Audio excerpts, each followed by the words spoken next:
Les forces de Kadhafi lancent un ultimatum aux rebelles. Selon la chaîne de télévision officielle, les insurgés avaient jusqu'à hier soir pour quitter la ville de Benghazi avant, sans doute, un bombardement de grande ampleur. Adjabiya, si l'on en croit les informations du régime, aurait déjà été reprise par les loyalistes. Selon plusieurs témoins, des combats et des explosions ont été entendus toute la journée autour de ce fief rebelle. Depuis mardi soir, la ville est bombardée. L'armée du colonel Kadhafi continue de gagner des batailles. Elle peut compter sur le soutien de certains chefs tribaux, comme le montre cette visite organisée pour les journalistes par le ministère libyen de l'information. Tous les problèmes pourraient être résolus non pas par la force, les armes et la violence, les terroristes ou les barbus, mais grâce au dialogue, explique cet homme.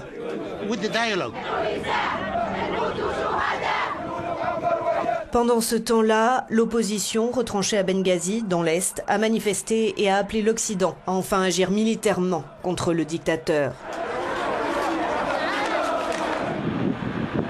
Les insurgés contrôlent toujours la route entre Benghazi et Tobrouk, à l'extrême est du pays. Une route qu'empruntent aujourd'hui de plus en plus de Libyens qui fuient la guerre civile et passent en Égypte. Ils ont bien compris que l'armée progressait de plus en plus vers l'est et beaucoup s'attendent à une offensive aérienne de grande ampleur sur Benghazi. Des événements graves vont arriver dans les prochaines heures et les balles et les bombes risquent d'être le seul langage entre les deux parties du conflit, selon notre correspondant. جمال عز الدين لقناة يورو نيوز من طبرق ليبيا.